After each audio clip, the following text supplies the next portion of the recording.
Welcome to Betr Sports, Week 10, NFL, Best Bets, and Fantasy Buy Low and Sell Highs. I'm Miles, joined by no one, just me this week. First off, we have our Buy Low and Sell Highs. Getting right into it, we got Brandon Ayuk. If you rostered this asshole, he probably gave you headaches all year just from him getting into it with the coach and staff on and off the field to just shitty play. Like a bad relationship, you've probably had enough and dropped this guy. But now we believe in love and we believe in second chances. It's time you forgave Ayuk. And if you do, you best make your move quick because people are starting to notice him. He's seemingly recovered from his preseason injury and found himself in the Shanahan circle of trust, leading to him being on the field for 93% of offensive plays run. I think this guy's geared up to be a solid, high upside wide receiver 3. Next on the board, James Conner. It don't get much more sell high than this. If you invested in James Conner and held this season, well, good job, buddy. Pat yourself on the back and celebrate your big brain move. Keep patting. A little more. Okay, now sell him.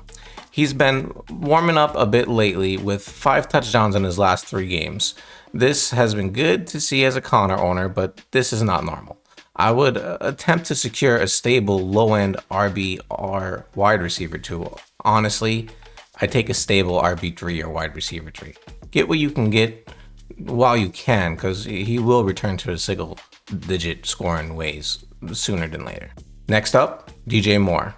This guy came out the gate hot, and then Sam Darnold looked in the mirror and remembered he's Sam Darnold.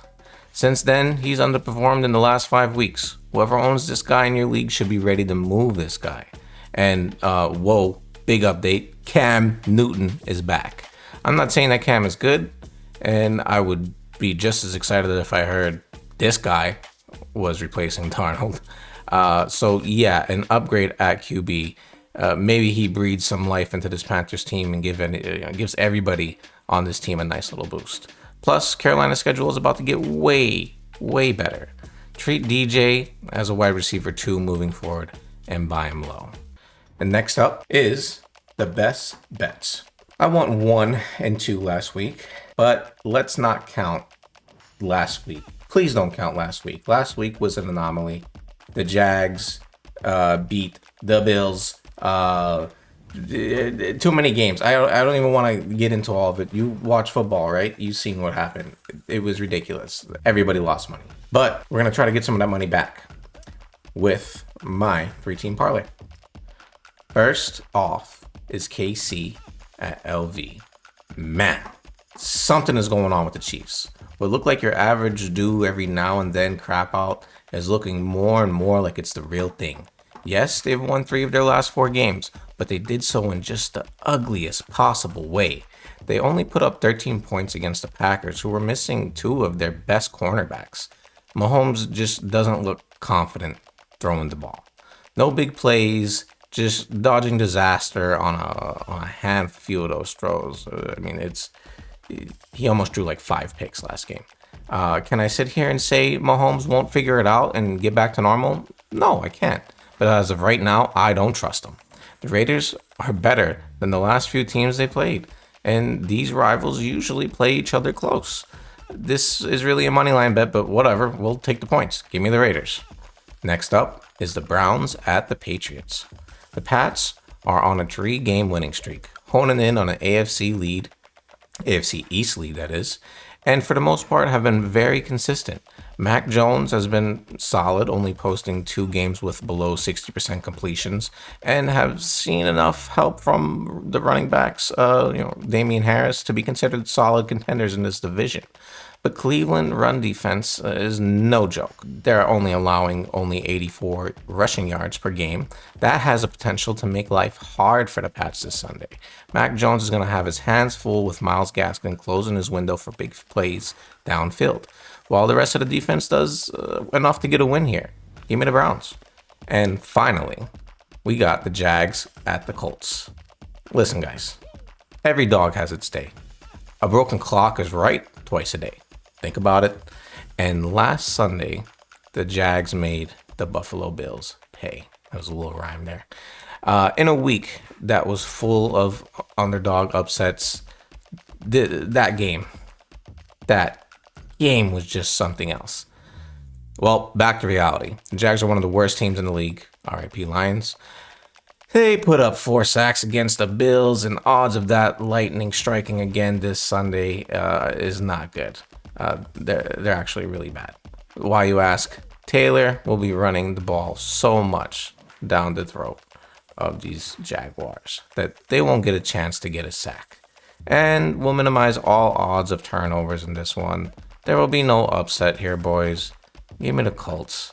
And yeah, those are my bets. I'm feeling, and I always say that I'm feeling good. We're going 3-0 every week. It's how I enter. It's my time. It's my mind frame. But this week, I'm feeling it. Unless I'm wrong. There's only one thing left to do, and I feel a little weird because usually the host of the Midweek Report comes on and he hosts the Midweek Report. I shall be trying my hand at this. Here you go, fellas. The Midweek Report. You want it, you got it. First off of that board, we had me versus Mark Duyos and the Lolo Chieftas. I put up 99. He put up 114. Good win. I made some mistakes. There were errors in my ways. My defense gave me -1. His defense gave him 20. Mike Williams just didn't show up. He did everything right here. He did the right move. Mostly just played New England. Good job, asshole. Next, we had David, your host for this Midweek Report, versus Fuzzy. David took that game despite Fuzzy's quarterback putting up a whopping 38 points. It just wasn't enough to get the job done. Maybe next week. Good job, David. You've moved up to second place at 7-2. Well done.